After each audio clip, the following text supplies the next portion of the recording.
Hello, my name is Kimberly McLemore, and I'm the Vice President of Education and Community Engagement here at the Nashville Symphony. I'm so proud of these students that you just heard.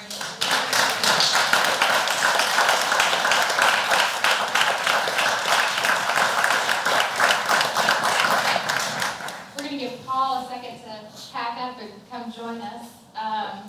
But while he is finishing up, I just want to say thank you for braving a fire alarm and the eclipse and all the things happening. Thank you for exiting the building in an orderly fashion. It was a real alarm, so thank you. Little catering smoke in the basement, but we're good. Okay. So thank you for coming back after all of that. We're starting fires and keeping things going here in Nashville. So I'm going to have the panel introduce themselves and tell everyone who you are and why you are related to the Accelerando program, how you are connected to our program. I'm Walter Bittner. I'm the Director of Education and Community Engagement for the Richmond Symphony in Richmond, Virginia. In 2014, I started work here as the Director of Education for the Nashville Symphony, and I started Accelerando. I'm Margaret Campbell-Holman, a retired teacher in metro schools. I've taught in several states, but this is home. I became affiliated with this program through Walter when they said they were going to bring this program to this city. We had nothing like it in Nashville. And so to have that, with a school system that was growing from 20 languages to 40 languages in some schools, and giving them the exposure of Accelerando was beyond what we hoped for. So I've been here since then. I'm Chris Farrell, and I'm the violist with the Nashville Symphony. And I've been involved with the Accelerando program since it started. I was on the initial committees that were formed in the decision process about how we're going to structure the program. And I've had, I think now 5 or 6 students through the program, 2 of which have already graduated and gone on to school. Hey everybody, I'm Paul. We all just met me. So yeah, I'm principal trombonist in the symphony, and had several students. I think I started my 2nd or 3rd season, which was right at the beginning of the program with Chris. I remember those committees. So yeah, excited to be part of it and take it away. Perfect. So when we were talking about what specifically EquiArc would like us to focus on for this panel, they mentioned that there were several folks coming to this, the summit that maybe are interested in starting a Pathways program or want to hear how our program might be different from other programs around the country. So that's what this first part of our panel will focus on. And then we'll kind of also tell you some fun success stories, and then we'll talk about maybe what a post-Mellon world might look like for our program. And then we'll hear from some students. So I'm going to pass it off to you, Walter. Talk about, I joined the Nashville Symphony in January 2017, and the fall of 2016 was the first time we had Accelerando students. So I joined with the first class of Accelerando students. But I was not there for the first planning year and a half. Will you tell us about your initial inspiration for this program, and then how we got started? Sure. So a little bit about me. I'm a career music educator. I taught for nearly 25 years in private and public schools in New York City, Florida, and then Nashville. My last 7 years, I taught choir and orchestra at Nashville School of the Arts, which is the public arts magnet school, and directed a local youth orchestra. In the fall of 2014, I left my teaching job and came here to become the Director of Education and Community Engagement. And the first one-on-one conversation I had with Alan Valentine, the President and CEO of the Nashville Symphony, my first week on the job, I was still teaching at the school, at the art school, for 2 months while I began my job here. And I came in special on a Friday morning to meet with Alan. And the first thing he asked me was, what are you going to do about diversity? This was in 2014, and the orchestra business was first starting to really wake up to what has become a big issue in our industry. And Alan at that time had made the acquaintance of Liz Alsina and Susan Fader from the Mellon Foundation at conferences, and the Symphony here was in the development process to plan a composer workshop that they still do every 2 years and bring composers from all over the country, and Alan was trying to get Mellon interested in that, and when he tried to talk with them about it, they said, "What are you doing about diversity?" So he asked me that, and I came out of a teaching background, and I was at Public Arts Magnet High School, where more than half of my students were BIPOC musicians, and I knew the challenges that they faced in preparing to go to school to study music. And so I pitched a talent development program to Alan, and he let me run with it. And so that was in November, first week of November 2014. So I did some research and had conversations, and I found out about the Atlanta Symphony's talent development program.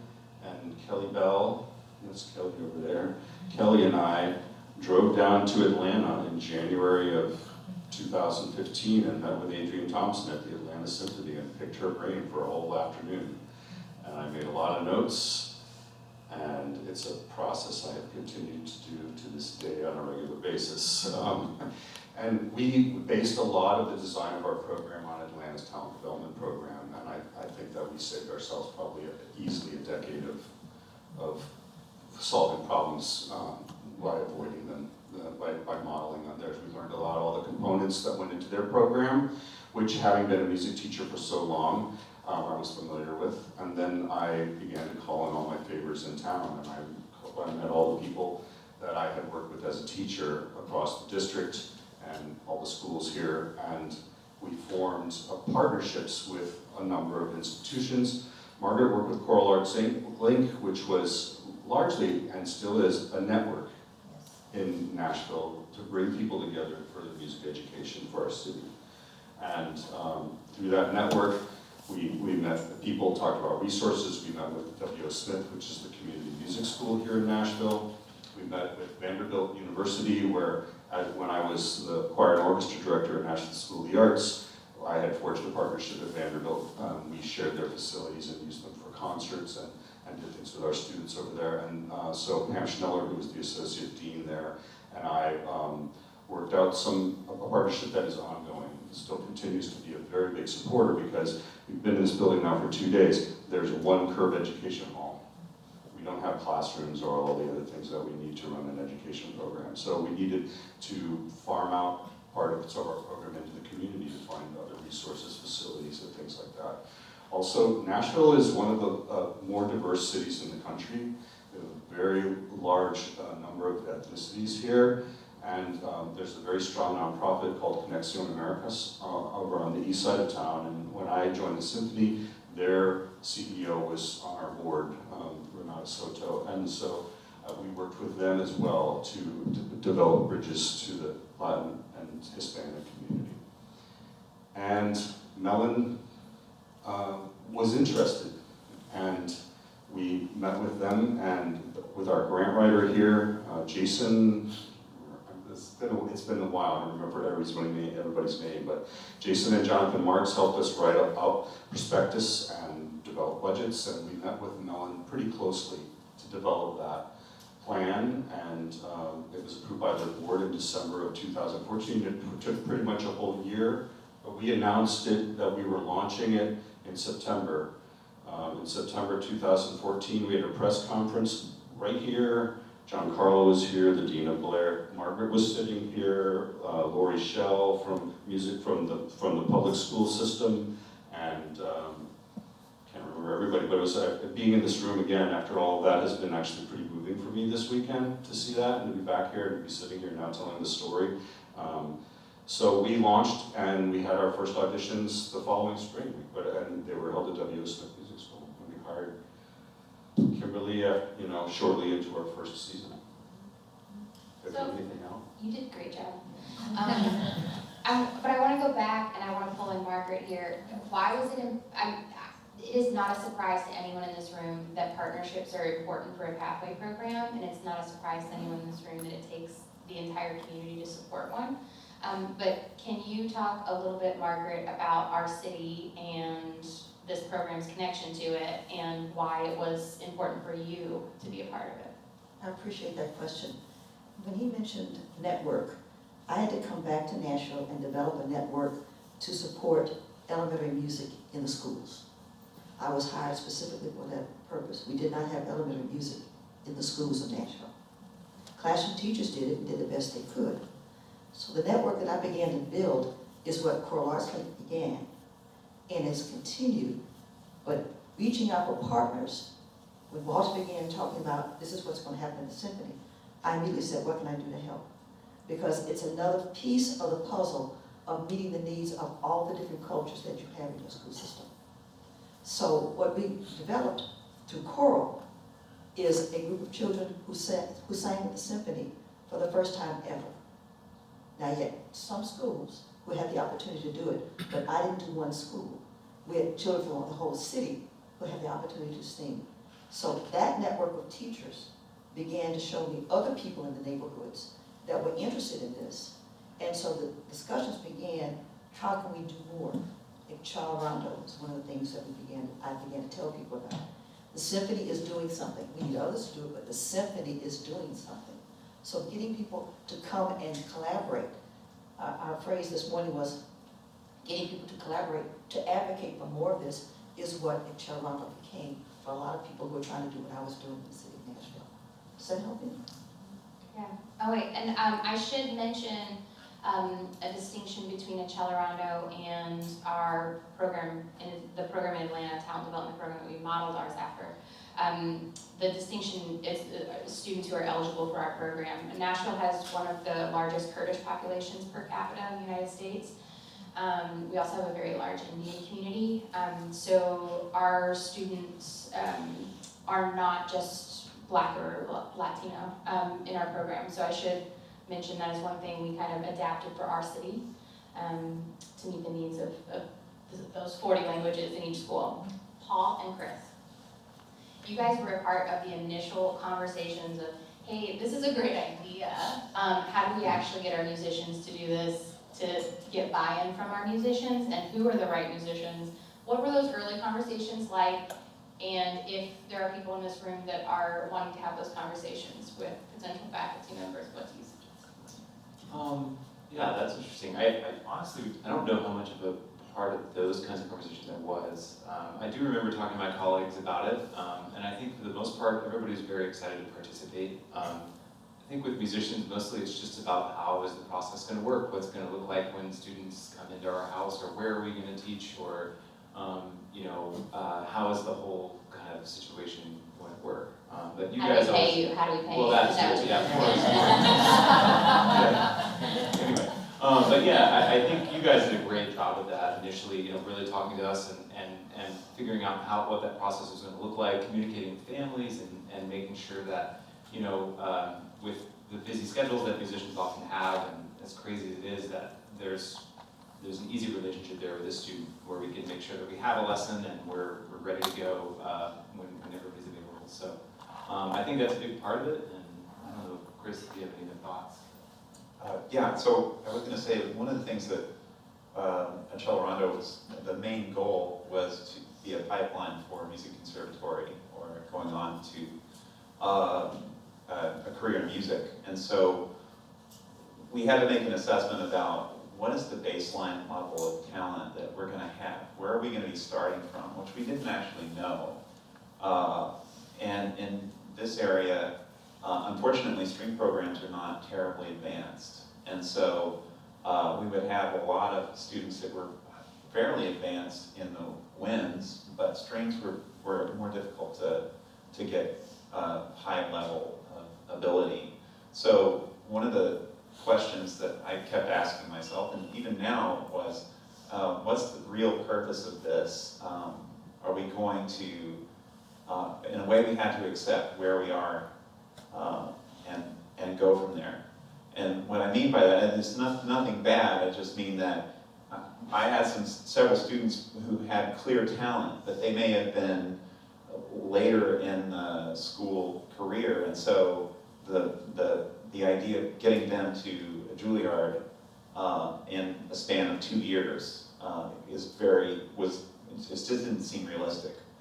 However, I think the real purpose of the program goes beyond that one specific goal of getting kids into conservatories. And I was going to say, one of the great experiences I've had, one of my first students, her family was from Mexico, and her father had never, didn't even know what an orchestra was. He'd only heard traditional Mexican music. And she started playing in her school orchestra and had never had any lessons at all.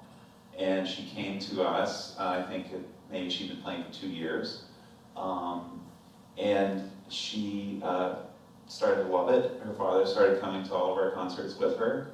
And he repeatedly said, I think this is great, this is the best thing that's happened to my daughter. It's an opportunity that I would have never had for my daughter had I not had this program. And I think that's the real impact of an Accelerando program, or any of these programs.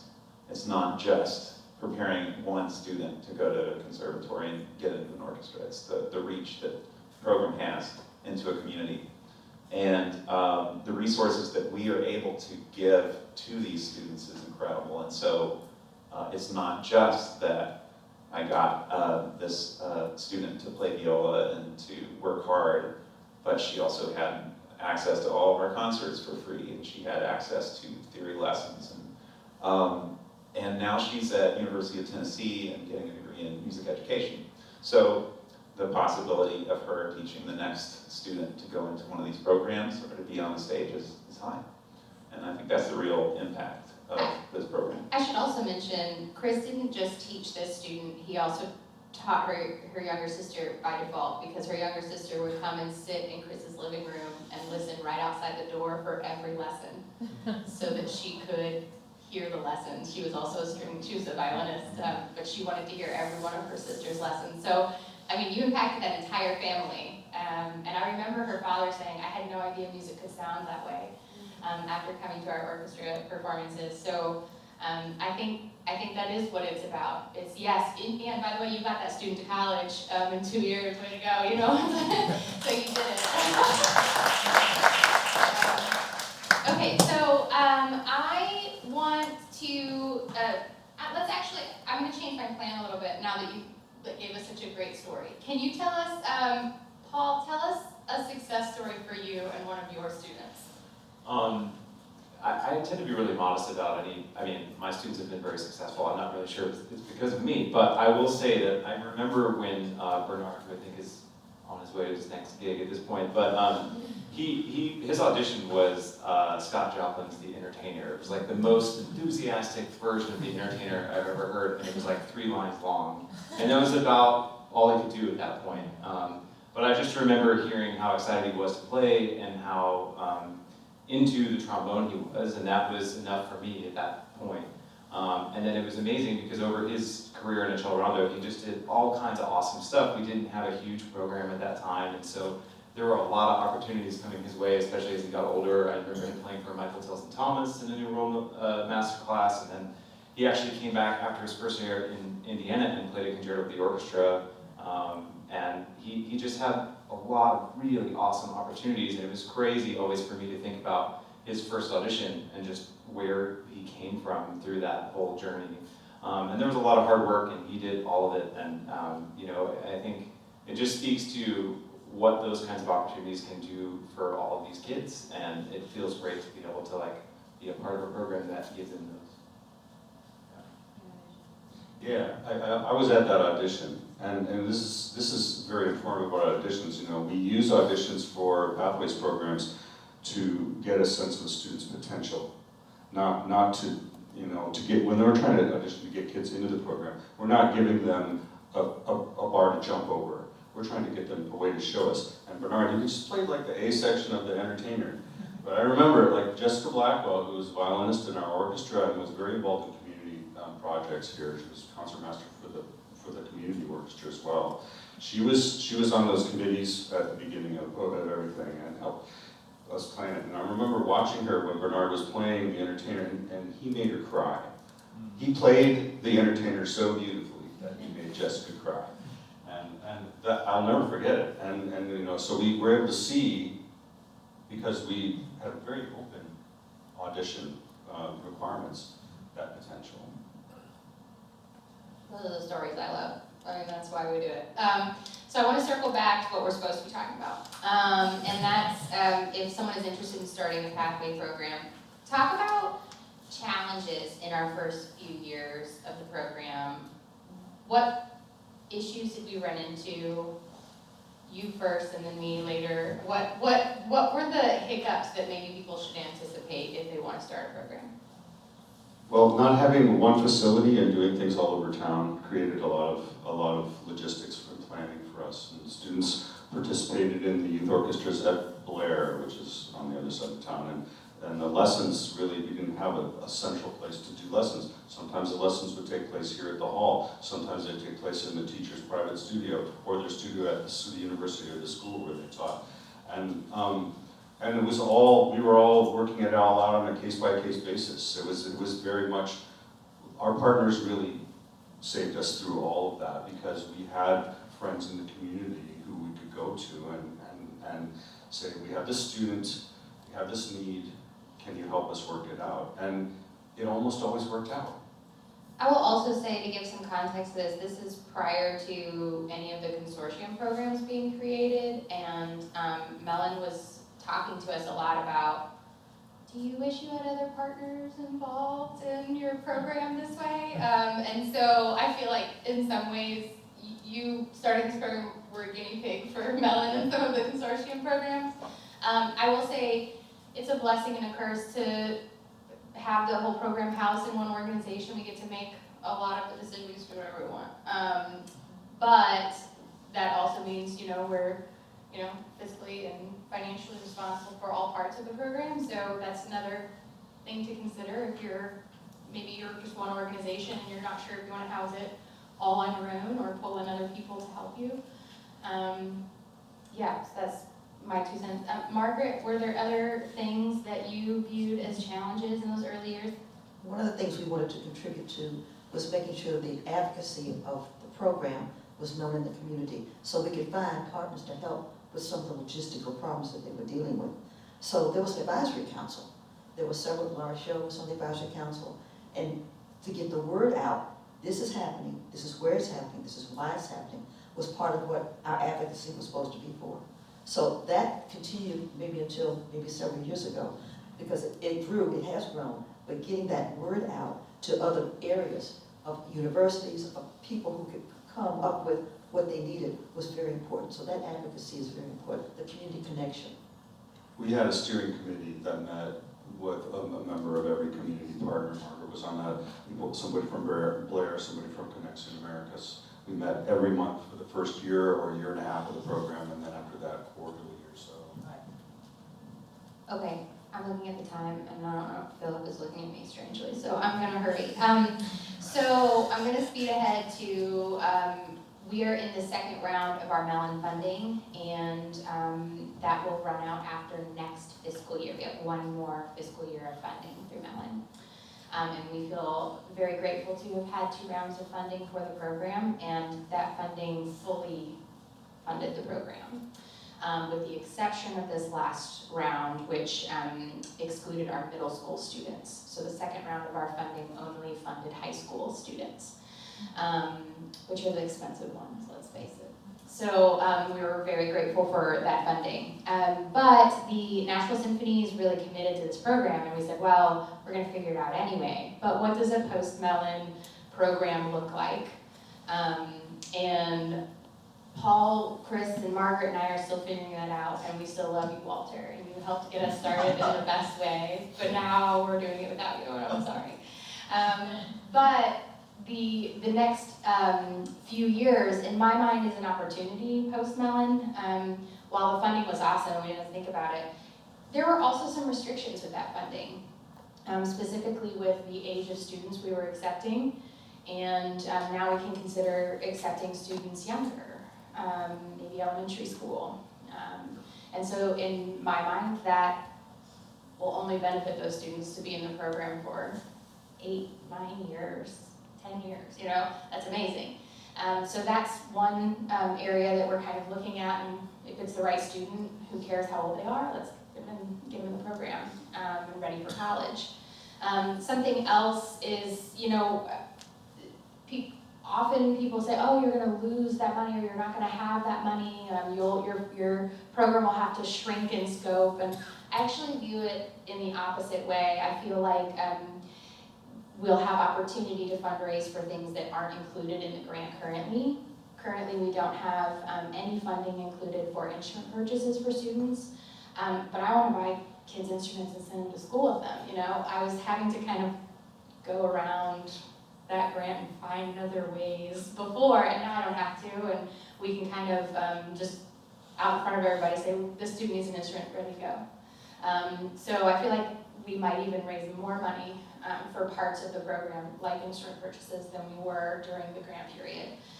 I also think that networks like Equity are I have to say this out loud, like, Mellon brought so many of the pathway programs together in that it created kind of a little mini network in itself.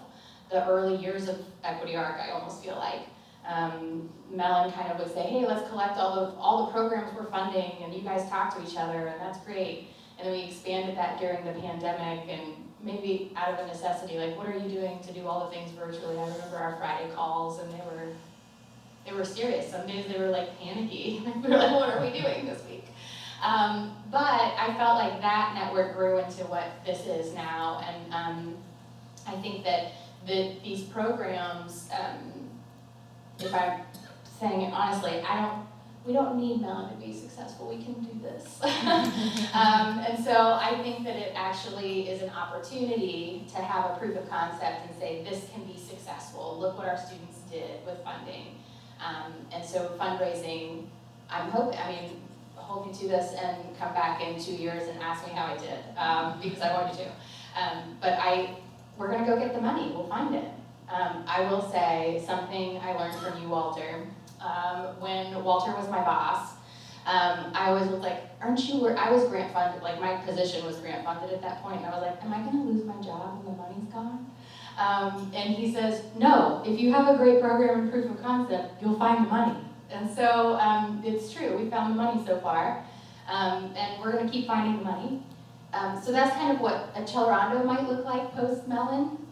But I also think that networks like this are really exciting because it allows us to have conversations about what's not working in the program, what needs to shift, what needs to grow, what partners are we bringing in, what partners maybe didn't work out, and that's okay. We can grow out of partnerships with people and organizations. But I'm thankful to have been in the early years of Accelerando with all of you, and I'm glad that you guys are still around. Like, I'm thankful that you're like, ooh, that was not a good experience. I'm glad you're still here. It's proof of concept, right? Yeah, for sure. So Philip is giving me some strange looks, and I'm gonna finish. But I'm gonna open it up to see if you all have any questions before we switch panels.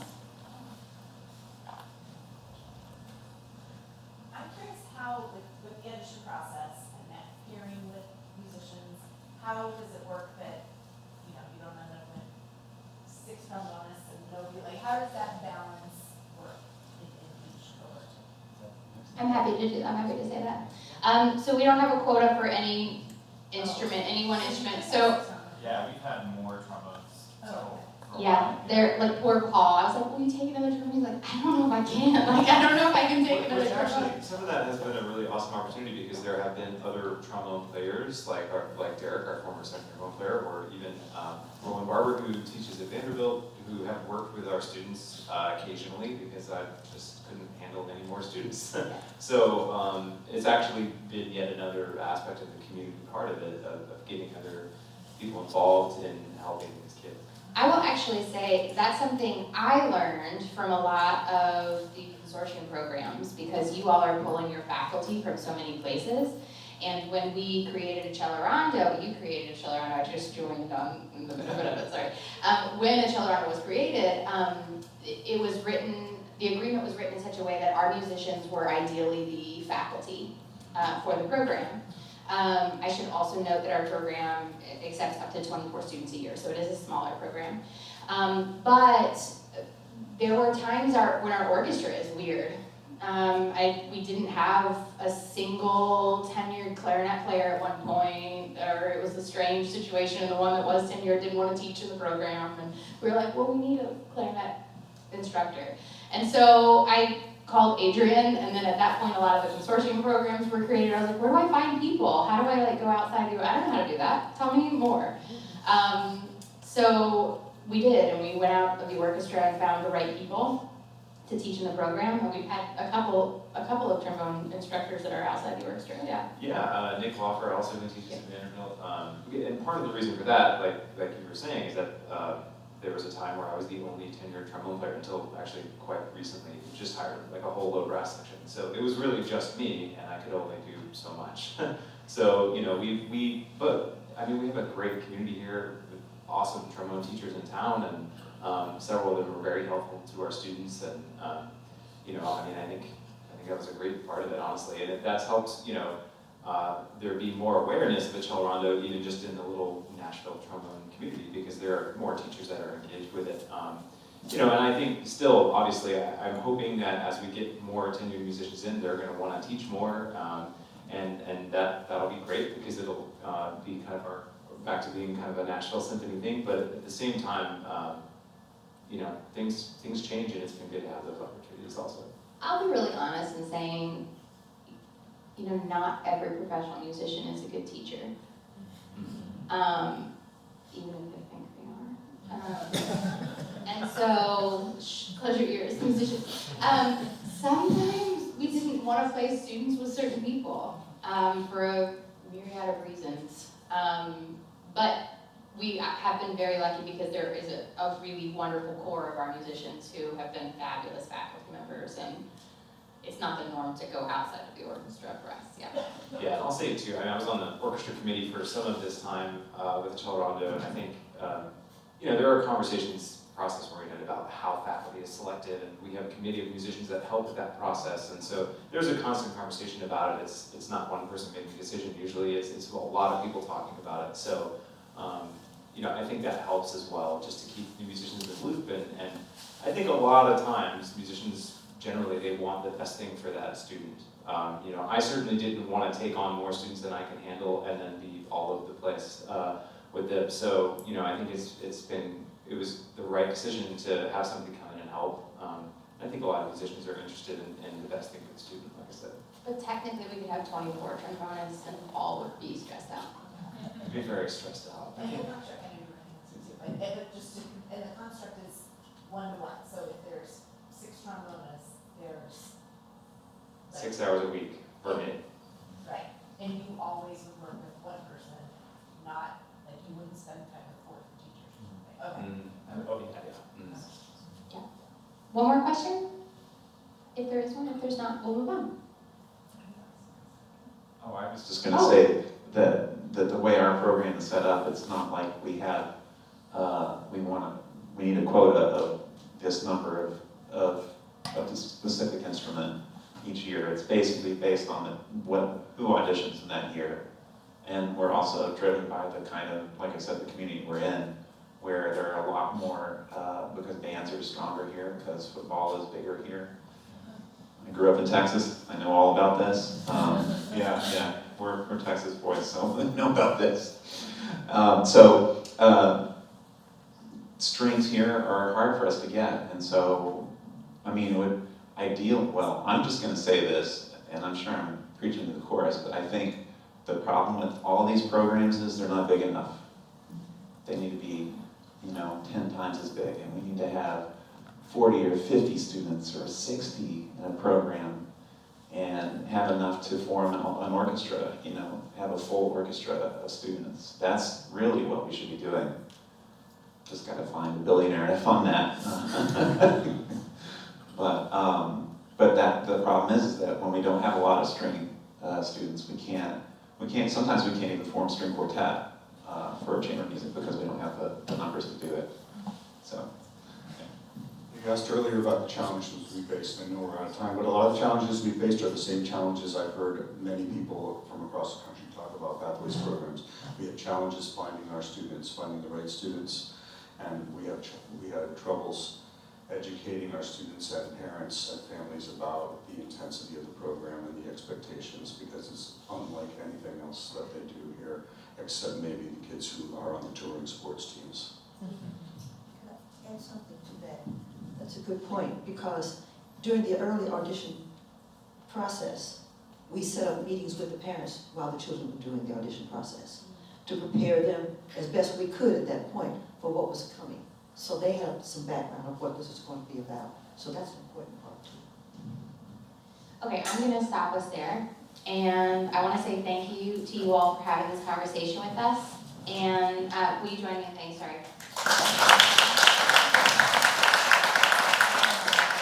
And I'm gonna pass it over to Philip DeCray and Orlandis and Dela.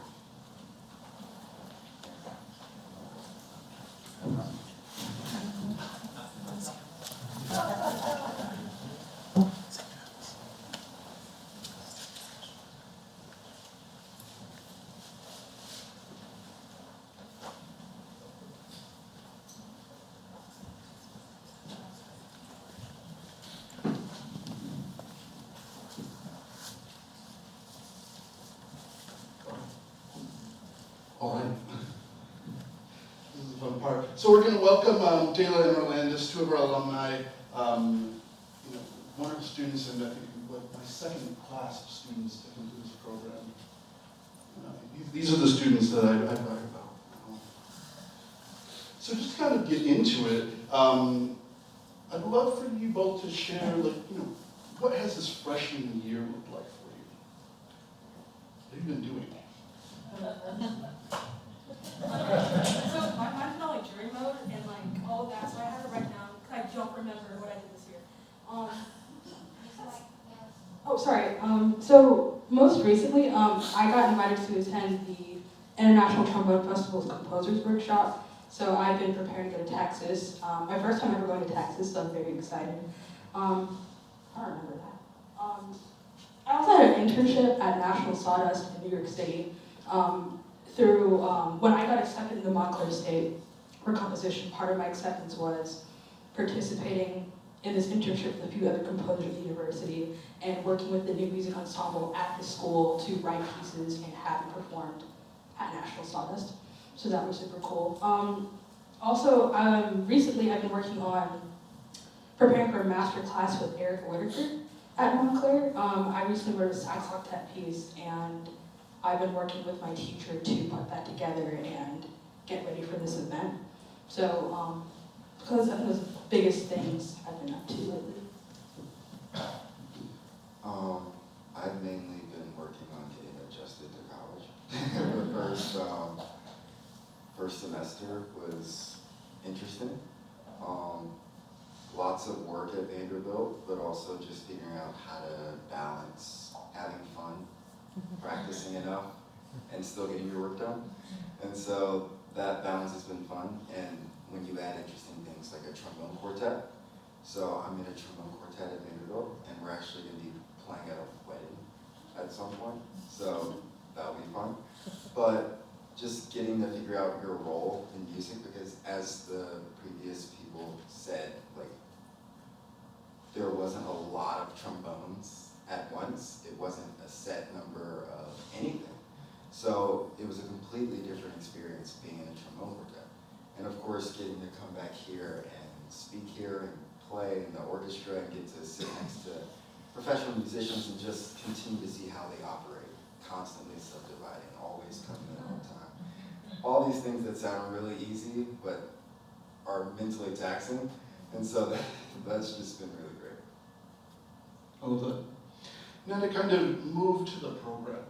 I'd like you both to think about, where you were when you started the program, when you joined the program, when you were applying to the program, and where you were when you were, at the end of your senior year, ready to go to college. What about the program and what it offered made the most difference in that growth from beginning until the time you left?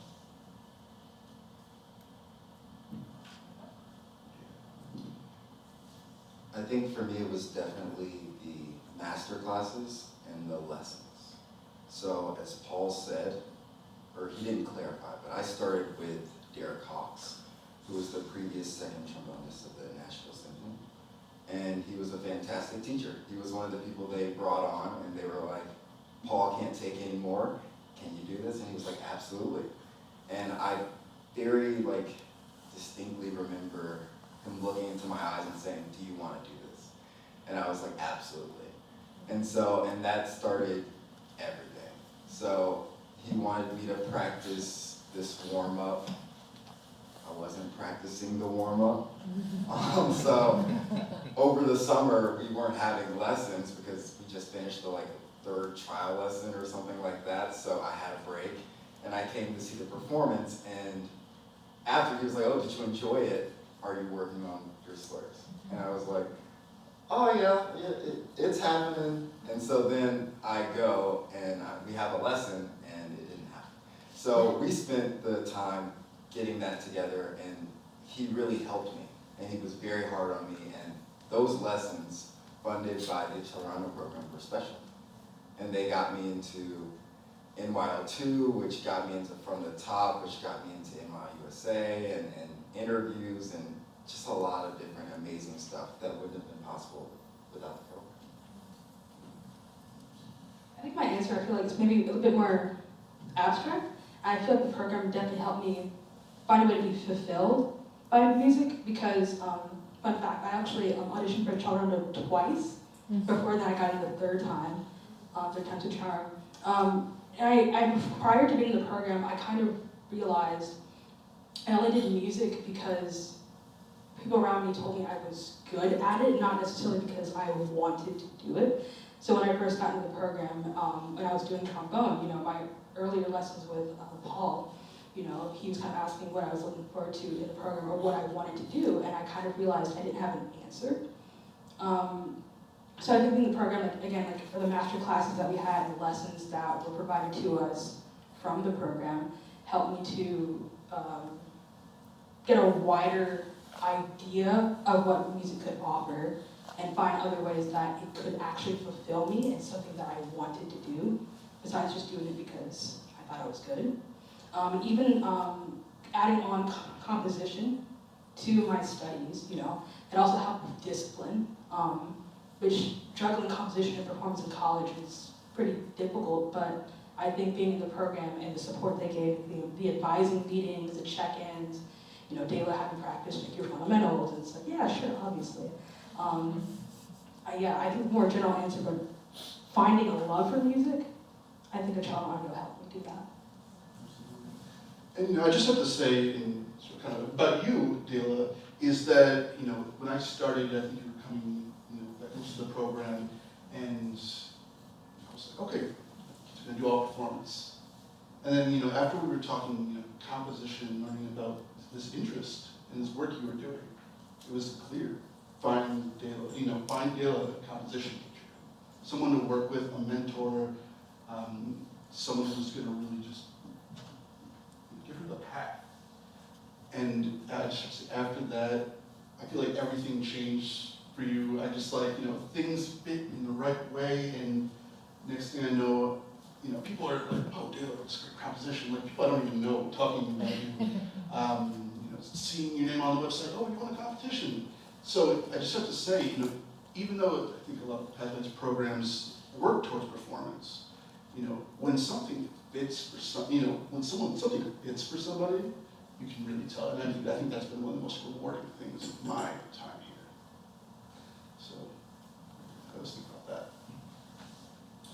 Wonderful. And I thought we would kind of move over to talking about another part of the program. We pride ourselves on, the mentorship, the advice, and maybe some of the connections that we can, help our students with. So I'd love one or two of you would just kind of talk about, the best advice you got from someone in the program, whether your teachers, anyone.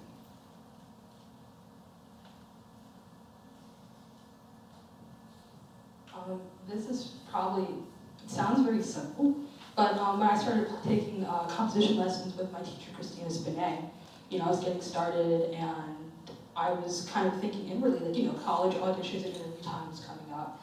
And I was like, is this something I really want to, continue pursuing? And one of my main concerns was, if I became a composer or studied composition and I created this work, how would it get out there? How do I market myself? How do I get people to look at me? And I remember I was in kind of Zoom lessons with Christina, and one time I told her that, and she told me, well, put your stuff out there because the worst that someone can say is no. And I think that simple phrase is always been on the loop in my head. It's helped me get a lot of opportunities, just, reaching out and asking, hey, do you think this one song could read through my piece? Hey, do you think you could look at this for me?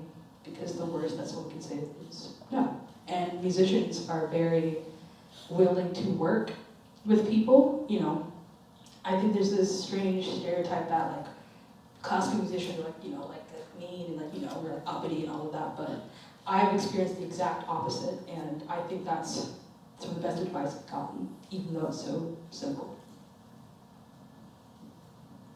I think the best advice I've ever gotten from one of the people associated with the program was my former teacher, Derek Cox. And I talked about that brief story of me looking at him and saying, I really want to do this, and then not practicing. And I think the best thing he said to me was, the day you're able to turn your drive and your fire for music into work ethic is the day that you'll actually transform. I think that took a long time to kind of grasp, because I had been running off of, I love this, I love doing this, but I wasn't working as hard as I needed to, and I don't know if I was working hard enough. But now it's like, I want to do this, and I love it, but it's a work ethic thing too. It has to be discipline. It's a good answer. All right, and then just to kind of, there's a lot we do in this program as far as, advisory meetings and requirements and go to your 8, 10 concerts and NSL concerts every year. Thinking back, now you're in college, were those requirements worth it? Did they prepare you? I think so. I mean, we had lessons at Blair, and I'm currently a student at Blair. So I'm with the exact same theory teacher, and it's just as easy because we know each other, and I just understand even new theory better. It's like my brain is wired for it more than it would have been if I hadn't have had that training. I think just, like I mentioned before, like the discipline, just of being a musician is something the program prepared me for, and again, like through the advisory meetings, hey, Dayla, have you been keeping up your theory work? Yeah, definitely. And I also had my lessons at Blair and theory at Blair, and I think being able to be in kind of like a collegiate adjacent setting helped me transition into college better. Even though I'm not at the same place, I'm much further away, I think just the discipline of it, keeping up with what I have to do, time management, all those skills. And I also want to speak, I also want to speak on us entering like the symphony. And I think that us being required to go to the symphony so often kind of bridges that gap between us being nervous or afraid to go to this place we're unfamiliar with. Because the program required that we go to it, we were naturally inclined to be there. And if that's what we want to do, we should feel comfortable. And the program helped us feel comfortable to go to the place where we're seeing what we want to do happen. That's where the music is made. And we feel comfortable because the program required that we be there. I just have to say, and I know every program manager, every director is like, do you do theory? There's a lot of, did you follow this, part of the curriculum? But I have to say, I've been here 2 years, and I came right from college, my 13th year of college, and I came here and I saw what was, what was happening, what the students were required to do, the different things, steps, abilities that they had to learn. And that really impressed me because those are the things that I didn't have. I mean, before Pathways programs, a lot of people didn't, may not have had those things. I know certainly, even from my own experience going to college and especially my classmates, not having experience with theory or some of these things and having, really difficult times. So the fact that, our students in many Pathways programs have theory, orchestra attendance, writing requirements, I think that's so special because I know that freshman year is certainly probably very hard, but you guys can write, you guys can do theory, and I think that's one of the things that's really stand out about these Pathways programs. Wonderful. Well, one last thing I wanted to ask you. Can you tell me about your most memorable, favorite experience in the program? What sticks out? So I remember February of 2023, so around this, well, not quite this time last year, it's April already. I was working on a piece with my teacher, Christina, and it was a 3-movement string quartet piece, about my favorite colors, I guess, kind of put into music form. And the piece was scheduled to be performed by Intersection, which is a chamber ensemble that's local around here, and it was at Cheapwood Botanical Gardens. And I remember my teacher's piece was also in the program, and I remember that was the first time I met her in person because all of our lessons before that were on Zoom. And I remember just seeing her face light up. She's like, "Oh my God, you're real!" Like we had all of these lessons through Zoom, which was very helpful. But being able to see her and experience this music with her at the same time, it was, I don't know, it's kind of like everything became in Technicolor, like everything just became colorful at once. Before it was kind of black and white, and now I saw everything for what it was. So I think being there with her and experiencing music with her just kind of solidified my entire experience of that year. So.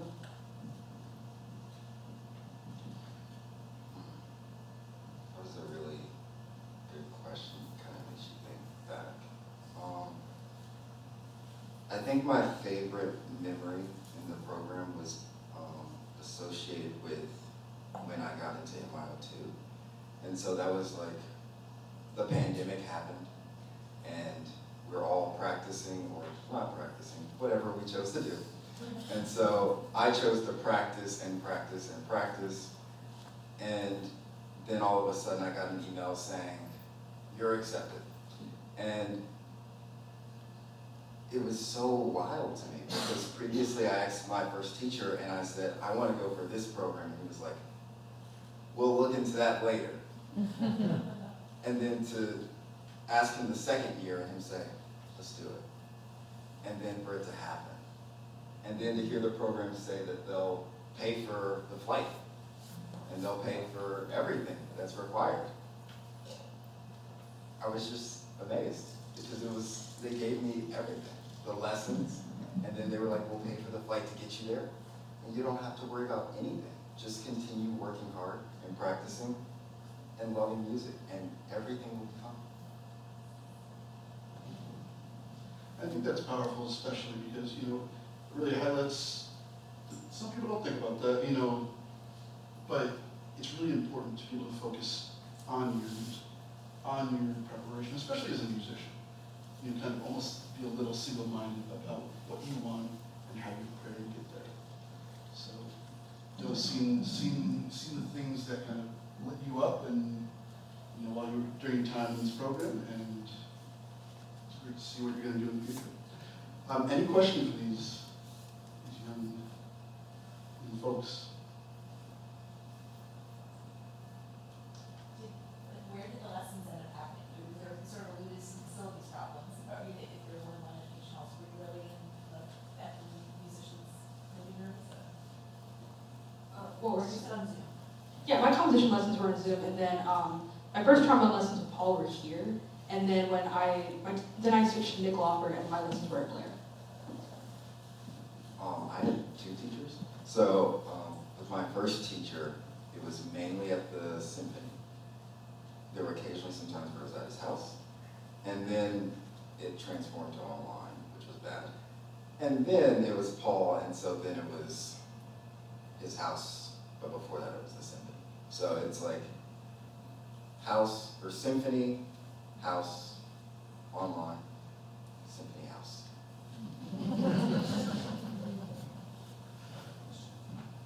Yes.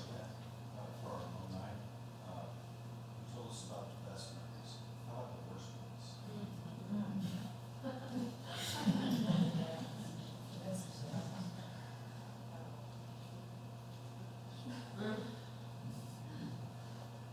You can say no.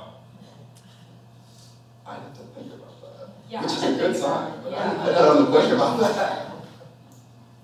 Any experience I'm thinking of that's crossed my mind is bad. It wasn't really bad. It's more of a moment of like that gave me a time to reflect, or like a moment of learning.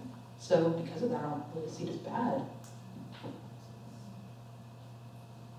Oh, Maybe it felt bad at the time. Philip, I'm so sorry. I failed one of my theory tests. And I remember, I'm not gonna say that part, but I failed, and I remember I was so disappointed in myself. My mom was really disappointed at me, which is rare, because, you know, I try not to get on her nerves too much. But I remember she was like, you spent so much time trying to get into this program, like, you know, auditioning 3 separate times, and now you're here, and now you're slacking off. She's like, so do you really want to be here? And I really made me think, like, reflect, like, if I want to do this for a career, if I really want to be in this program, I need to stay on top of things. So after that, I never failed again. Good. Good.